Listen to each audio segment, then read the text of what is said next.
fa iny ny fandaharana ambarao eto amin'ny alliance 92 ny italien kabinetra ny commune Antananarivo renivohitra. Miaraba anao ary miaraba anao ihany koa ary manolotra ny raba omba mpiararitsoa atsika mpiaino manaraka izao fandaharana izao. Io le resabe zany mbola mitoy ihany izy hatreto mivoaka ty le fehezavitipika municipaly misana ny fikolom-pahasalamana. Resabe izy io na ny Tambajotra na laty fiaramonina nefa tsy zava-baovao ihany io raha nambara satria efa tamin'ny taona 2024 ny efa tao fa dia natoritory tao. Tena marina tokoa. Zakanareo ihany ve aloha le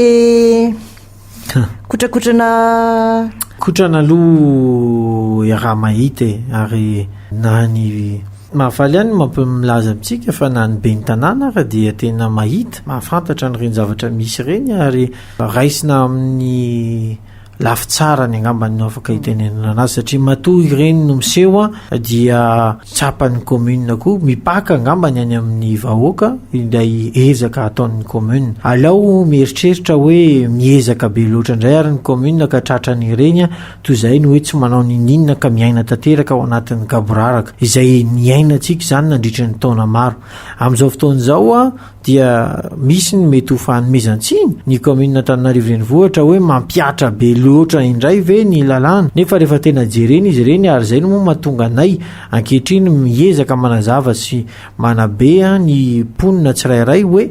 fisintomana lakilosy no betsaka ho an'ireo na tsy manana tombony ao anatin'izany izay mety hoe na mpanao politika na ihany koa olona mety tsy faly na ihany koa olona mitady zavatra ho resahana fotsiny ao anatin'izao fotoana sarotra lalovantsika izao mba himemezana sy iresahana amin'ny vahoaka tsirairay fa ny io fehezam-pitsipika io izay efa nisy nandritra ny taona maromaro hatramin'ny taona 2024 dia efa tao fa tsy niatra mihitsy hatramin'izay nefa toy ny tanàn-dehibe rehetrarehetra tokony mba hisy ny lalàna fa tsy ao anatin'ny gaboraraka kosa itsika tsy mitovy amin'ny any ambanivohitra ny eto Antananarivo ary izay no afatra tia nampitaina hoe miditra anatin'ny tanàn-dehibe zany ao anatina renivohitra ohatran'izao kapitaly ny Madagasikara zany misy lalàna misy zavatra tokony ho arahana ary tsy zavatra natao hampatahotra na hamefehy ny mponina ilay izy fa zavatra natao ho hanabe sy natao ahafahantsika miaina ao anatin'ny filaminana amina tanàna madio mirindra milamina tsara ary tokony ho fitaratra sy modely ho an'ireo tanàna hafa. Ankehitriny ary efa betsaka ny commune manodidina ny Antananarivo renivohitra efa nanatona sy ny teny hoe mba te hanana nio koa fa mba hijery hoe ahoana ny fomba ampiarana an'izany ihany koa any amin'ny tanàna misy azy. Zany hoe araky ny toerana ray, toetra ray, fitaizana ray. Izay mihitsy. Zany hoe isaky ny commune misy azy zany dia mety ho samy hafa raha antsika izao miresaka fotsiny hoe ny atao amintsika ny tsy tokony hisy intsony zany alika mandehandeha mivoaboaka eran'ny tanàna ireny fa tokony mba misy lamina apetraka fa tsy nany ihany koa ianao manana an'izay biby mipetraka ao aminao zay dia avelanao mandehandeha eny manaikinaikitr'olo eny mitabataba eny amin'ny andro alina dia izay no natonga n'ilay izy hoe raha misy izay fanelingelenana amin'ny alina zay fanaovana tabataba amin'ny andro alina manimbatsembana ny filaminana sy ny torimasony olona manodidina anao dia mendrika kosa izany izay fanasaziana na ihany koa famerenana amin'ny fanabeazana izay mba ho fahaiza miaina ho atsika ihany koa ilay izy. Enao moa miteny navoakanao mihitsy le teny hoe fahaiza miaina fa ahoana moa zany satria tsika eto efa enao ihany ny teny an'izy teo hoe niaina tao anatina gaboraraka be ahoana ary nampiarana an'ilay fahaiza miaina aloha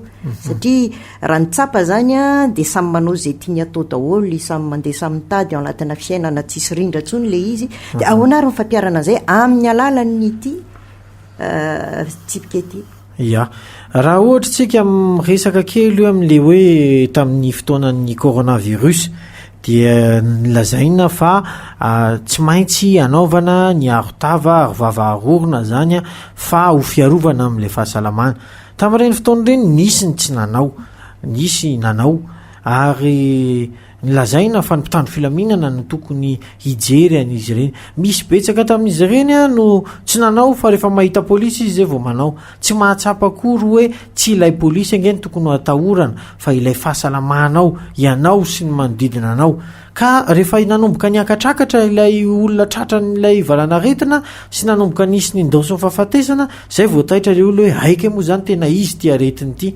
De torak'izay ihany koa mitovy amin'izay ihany ny sary tiako hoentina ampahafantarana ny mponina sy ny izay rehetra miaino antsika ankehitriny mahakasika nyity fehezam-pitsipika ity. Izany hoe tsy tokony ny sazy no atahorantsika na rehefa mahita polisy munisipaly tsika na mpitandro filaminana vao mahatsapa ny hoe ay moa tsy tokony hanao an'izao. Raha ohatra ka manarinary fako eny an-dalana eny tsika izay voasazy dia tsy tokony handry an'ilay mpitandro filaminana zay voanina fa tokony hahatsapa teny isika hoe ho an'ny fahadiovana, ho an'ny tenako manokana, ho an'ny hafa ihany koa tsy tokony hanao an'izao fihetsika izao fa tokony handray ny fanapa-kevitra ary tokony olom-pirenena mendrika mandray andraikitra ary mitsinjo ny tenany sy ny hafa indrindrandrindra ho an'ny tanàna manodidina anazy. Izay zany no tena tanjona ao anatin'izy io fa mazava ho azy moa ny mpitandro filaminana tsy maintsy handray ihany koa ny fanapa-kevitra ary hampiatra ny sazy izay voalaza ho an'ireo olona izay minia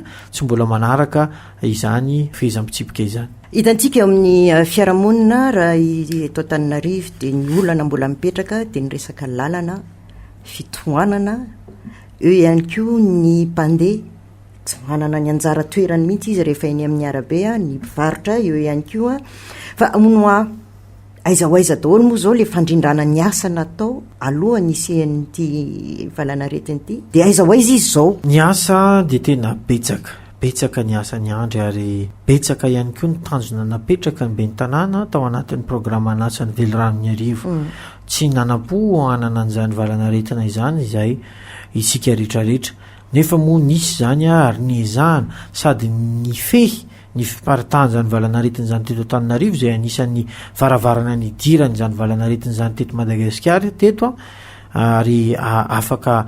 mba milaza isika ankehitriny fa anisany ireo tanàna na vita ny fehy an'izany na teo amin'ny lafiny ara-pahasalamana na teo amin'ny lafiny ara-tsosialy ihany koa tamin'ireo fanampiana maro nizana nozaraina ho teto Antananarivo renivohitra. Ny tetika asa betsaka ary efa manomboka hitantsika angamba fa no izana izay tetika asa rehetra tsy ny ilaina vola mitetina goavambe zany fa izay rehetra afaka natao aloha. Tao anatin'izany ohatra ny fanorenana n'ireny espace vert zaridaina napetraka ireny izay mamendrika sy manatsara ny tanàna, ny fanadiovana ny tanàna, ny assainissement ny arahana tamin'ny pompier sy ny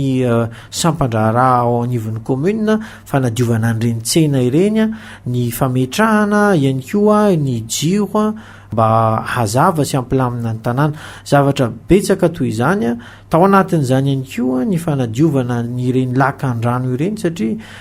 efa kely tsisa zao dia ho tonga koa ny fotoanan'ny orana dia be dia be ny hetsika sy ny ezaka natao. Ny famboaran-dalana ihany koa moa raha teo efa misy tetikasa ankehitriny mba ho izahana vitaina alohan'ny farany taona. Betsaka ny lalana simba eto Antananarivo, misy andraikitra ny commune, misy andraikitra ny ministera fa dia mifanometana izy ireo ankehitriny mba ezahana anamboarana farak'izay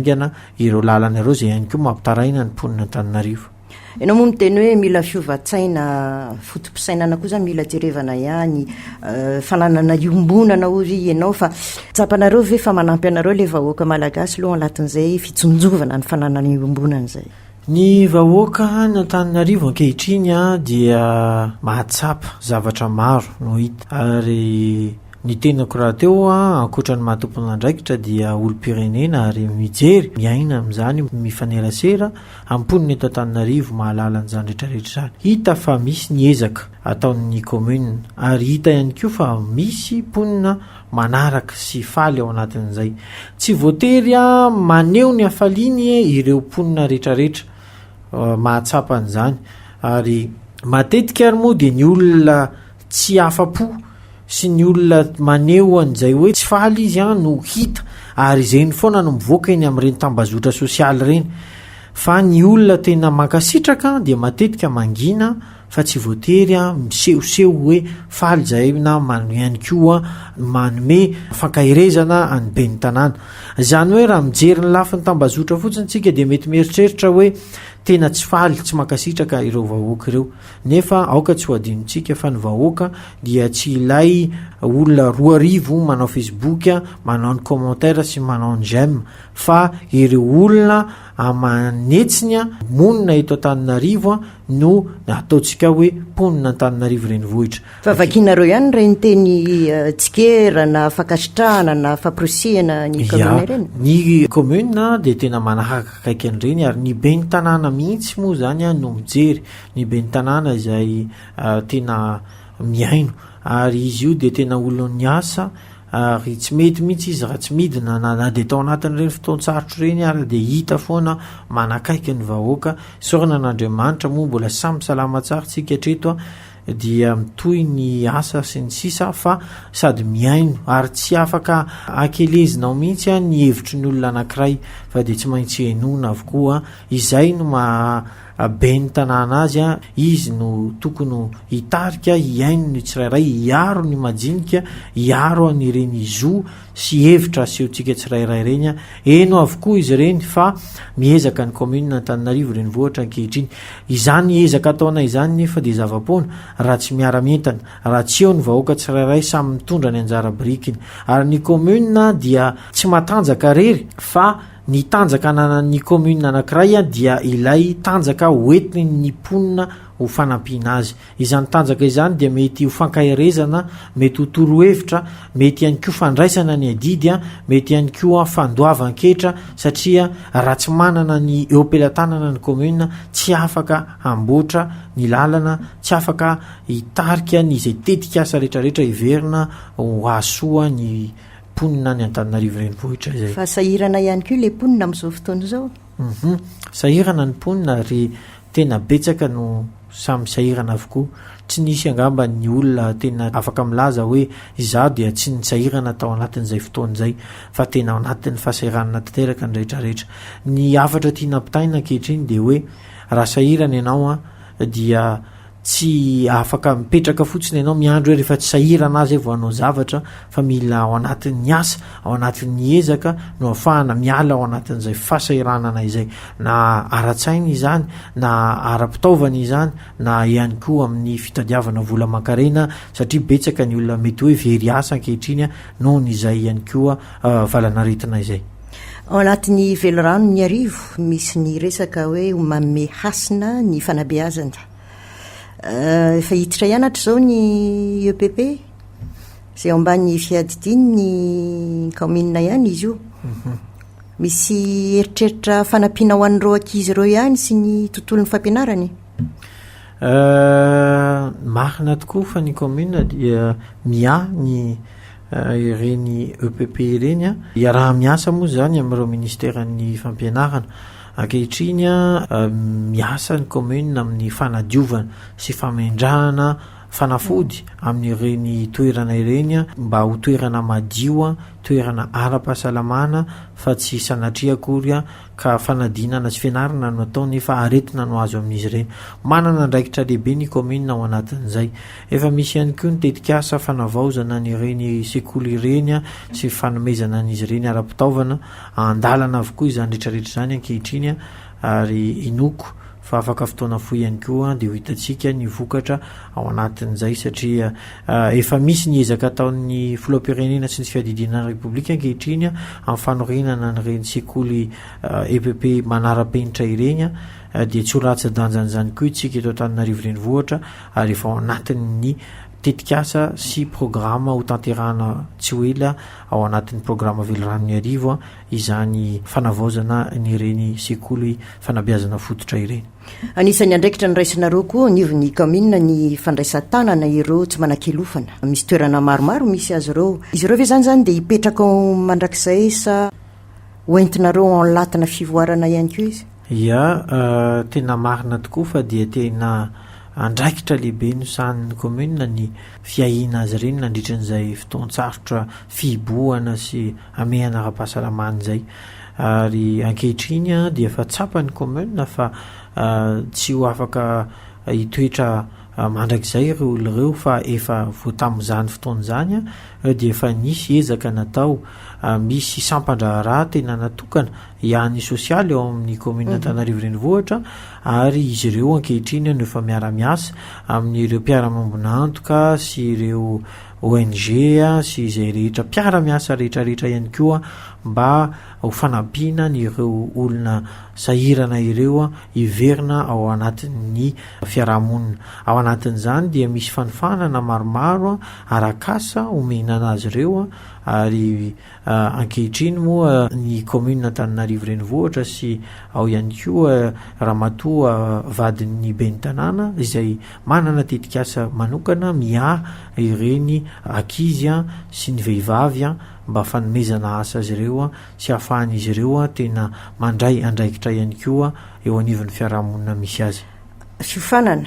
de vita le fiofanana mikopa-kelatra, zany hoe misy fiara-miasa amina orinasa maro koa ve andray an'ireo olo reo sa de vita le fiofanana de lasa am'izay nareo? Ny voalohany indrindra aloha dia ny commune Antananarivo renivohitra, satria ny commune dia mandray mpiara-miasa. Efa betsaka ny mpiara-miasa ao fa betsaka ihany koa ny mbola mety ho tadiavina, dia anisan'ny ezaka voalohany zany hoe izay ireo olona voaofanareo izay ilain'ny commune dia raisin'ny commune avy hatrany. Fa ny faharoa manarakaraka an'izay dia ilay fiofanana zany dia misy fiara-miasa amina fikambanana sy ny mety hoe orinasa maromaro ao mba ho fanampiana. Ny commune Antananarivo renivohitra moa tsy afaka handray azy rehetrarehetra, fa anisany andraikitra ny commune ny manosika azy ireo mba hananelatra ihany koa na izy ireo ahita asa, satria izay fahaiza manao ananan'izy ireo zay no tena harena lehibe hoentiny avy eo mikopa-kelatra sy manana ny mahaizy azy eny anivon'ny fiarahamonina. Fantaniana ihany moa efa hitantsika hoe atreza moa zany ny fivoarana tsy fandraisana ny fiovan'ny toe-tsaina indrindrandrindra ahafahana mandroso hatrany, fa inona ny tianao ambara amin'ny mahambarao azy eto amin'ny Alliance 92 ahafahana ny olo-pirenena tsirairay mandray andraikitra raha eto anivo ny iarivo? Ny afatra sy ny tiana ambara mba ahafahantsika tsirairay avy mandray ny andraikitra aloha dia voalohany raha tsy mandray andraikitra tsika dia tsy hisy olona andray andraikitra amin'ny toeranao hitsinjo anao. Izany hoe raha misy olona tokony tompona andraikitra voalohany amin'ny hoavinao sy ny tanàna misy anao dia ianao. Fa aza andrasana ny ben'ny tanàna, aza andrasana ny filoham-pirenena, aza andrasana ny sefokotany, eny aza andrasana ny fianakavianao, ny hoavinao sy ny manodidina anao. Fa raha samy mahay mandray andraikitra isika amin'ny tandrifa antsika, samy fanome tanana isika, dia izany ihany koa no firaisan-kina hanomezantsika ny hery anireo tompona andraikitra rehetra ireo fa ny azo tokana ho ny tsy mba hala. Izany hoe tsy avitantsika fa ny fiarahantsika mientana sy ny fanomezantsika tanana ihany no ahafahantsika manatanteraka, ary miara-mahita tsika ankehitriny fa ny tanàna misy atsika dia tsy mba nandroso fa niemotra, ary ataona maro no efa niemotra sy efa ao anatin'izany gaboraraka izany tsika. Izany rehetrarehetra zany dia tsy mora ny fahanatratrarana an'izany. Raha ohatra zany tsika ka hoarina amin'ny olona anankiray dia mety hoe olona efa 20 taona tsika zao zay vao miditra mianatra miverina T1 indray na T2, zany hoe ahoana ny fomba hanatratraranao an'izany rehetrarehetra zany mba ahafahanao manana fandrosoana maharitra mitsinjo ihany koa ny taranaka, satria iaraha mahita fa isika rehetrarehetra zao dia miara-mitsinjo avokoa ny hoavin'ity fireneny ity, ny hoavin'ireo tanànantsika ireo, ary tsy andrasana taona ny fandraisana andraikitra, tsy andraisana ho mahazo toerana ny fandraisana andraikitra, hoe satria tsy nahazo toerana dia tsy handray andraikitra, fa maha olo-pirenena voalohany indrindra no fandraisana andraikitra. Ary zany na zazakely, ny ankizy dia afaka miteny ny ray aman-dreny hoe dada neny tsy mety zao fa zao ngeny tokony atao satria miaingany amin'ny fampianarana sy ny fanabeazana voalohany indrindra ny tena fampandrosoana. Ny olo-lehibe ihany koa dia tokony tsy